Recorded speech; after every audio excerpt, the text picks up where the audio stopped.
Hi, Steve here. For centuries, the book of Revelation has felt like the definitive yet terrifying roadmap to the end of the world. We think of cosmic battles, strange beasts, and judgments so final they shake us to our core. But what if the master key to unlocking its secrets wasn't hidden in its most cryptic pages? What if Jesus gave it to us himself, decades earlier, in a direct conversation? There's a stunning parallel, hiding in plain sight, that connects what Jesus told his disciples on a dusty mountainside with what an angel showed the Apostle John in a breathtaking vision. Stay with me because we're about to break down the compelling evidence that links these verses, revealing a single, cohesive narrative of the apocalypse you were likely never shown.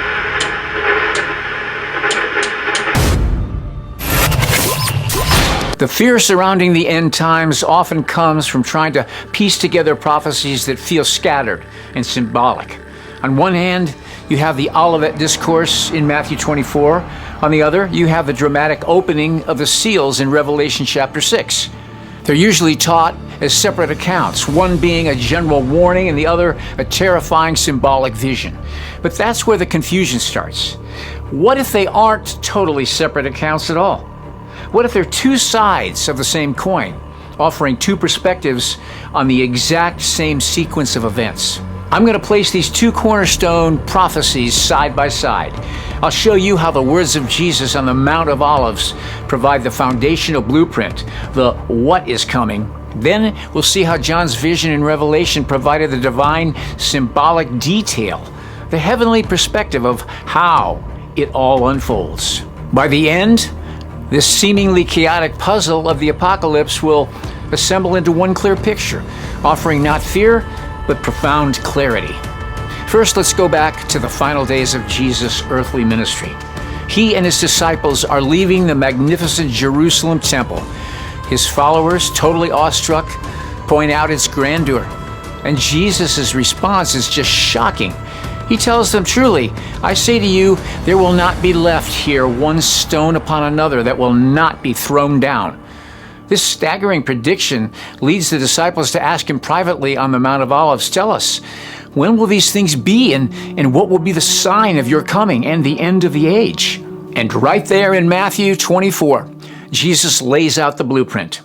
He doesn't give a date, but he gives them a sequence, a series of events to watch for that he calls the beginning of the birth pains. First, Jesus warns about widespread deception. In Matthew 24, 4 and 5, he says, "Watch out that no one deceives you, for many will come in my name, saying, 'I am the Messiah,' and they will deceive many." Next, he talks about global conflict. In verses 6 and 7, he continues and he says, "And you will hear of wars and rumors of wars, for nation will rise against nation and kingdom against kingdom." This points to a time of unprecedented international strife, where peace is systematically taken from the earth. Right after that, Jesus lists catastrophic disasters. Still in verse 7, he mentions there will be famines and earthquakes in various places. He's describing a time of immense physical suffering and societal breakdown from lack of food and the instability of the earth itself. Then the prophecy gets personal for believers. In verses 9 and 10, Jesus delivers a sobering warning. "Then they will deliver you up to tribulation and put you to death, and you will be hated by all nations for my name's sake. And then many will fall away and betray one another and hate one another." This describes a period of intense global persecution against the set-apart believers. In other words, the real disciples and followers of Yeshua, not the happy clappers, emotional-filled one-hour believers, and then we go back to loving the world and the things of the world, not them. Finally, after this period of tribulation, Jesus describes a terrifying climax of cosmic disturbances. In Matthew 24:29, he says, "Immediately after the tribulation of those days, the sun will be darkened, and the moon will not give its light, and the stars will fall from heaven, and the powers of the heavens will be shaken. The very fabric of the cosmos will seem to unravel." So the blueprint we see from Jesus, it starts with deception. Then comes war, followed by famine and death, escalating into intense persecution and climaxing with cosmic signs. Remember that sequence. It's the master key. Now let's jump forward a few decades. The Apostle John is exiled on the island of Patmos. He's taken up in the Spirit and given a vision that peels back the curtain between heaven and earth. In Revelation chapter 5, he sees a scroll in God's right hand, sealed with 7 seals. No one is found worthy to open it in all of heaven, which makes John weep. But then the Lamb, who is Jesus Christ, Yeshua, the Mashiach, is declared worthy, the only one worthy in all of heaven. And he takes the scroll to begin opening the seals. This is where it gets really interesting. As each of the first 6 seals are broken in Revelation 6, a specific event is unleashed on the earth. What John sees from this heavenly vantage point draws a stunning parallel to the sequence Jesus gave his disciples. When the first seal is open, John says, "I looked, and behold, a white horse, and its rider had a bow, and a crown was given to him, and he came out conquering and to conquer." Many interpreters see this rider as a great deceiver, an antichrist figure who brings a false peace and conquers through ideology, but I don't. As I've said in my other video about the rider on the white horse, I believe this was the beginning of sorrows, and the beginning of the great persecution is still ahead. If you'd like to know more about what I covered in that video, you can find it right here. When the second seal is broken, a fiery red horse appears. Its rider is granted to take peace from the earth, so that people should slay one another, and he was given a great sword. This is a clear symbolic picture of widespread violent warfare breaking out across the earth. We're currently witnessing the setup that those who follow Lucifer or Satan have been invading lands all over this earth with cultures that refuse to acclimate into the cultures they're going into. This will fulfill part of these prophecies. The third seal reveals a black horse. Its rider holds a pair of scales, and a voice declares a quart of wheat for a denarius, and 3 quarts of barley for a denarius. A denarius was a full day's wages. This symbolizes devastating famine and economic collapse, where just surviving becomes crushingly expensive.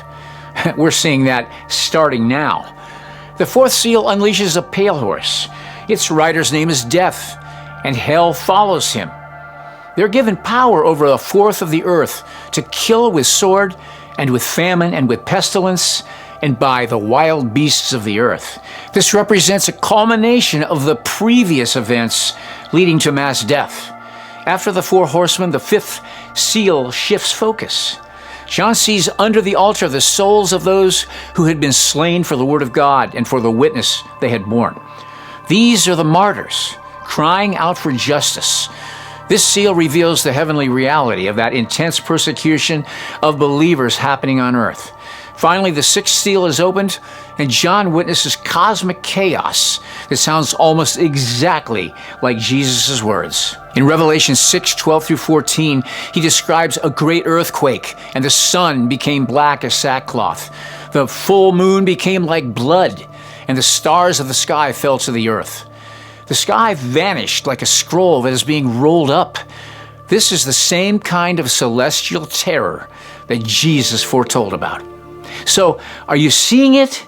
Let's put these 2 accounts side by side. The similarities are hard to ignore. First, Jesus warns of deception from false Christs. Decades later, John sees the first seal opened, revealing a rider on a white horse. He went forth conquering that he might conquer. He embodies the exact kind of deception. One is the warning, the other is a vision of its unfolding. Second, Jesus speaks of wars and nation rising against nation. John sees the second seal opened, unleashing a red horse with a great sword. It was given to take peace from the earth, and that they should kill one another. Third, Jesus foretells of famines and pestilences. John sees the 3rd and 4th seals opened, revealing the black horse of famine and the pale horse of death, whose power includes killing by pestilence. The prophecy and the vision align beautifully. Fourth, Jesus predicts a time of intense persecution where believers will be hated and killed. From his heavenly view, John sees the fifth seal opened, revealing the souls of those very martyrs, confirming this persecution as a key event in the end-time sequence. And finally, Jesus declares that after that tribulation, there will be terrifying cosmic signs, a great earthquake, the sun turning black, the moon like blood, and stars falling from the sky. The sequence is remarkably consistent. The themes are nearly identical.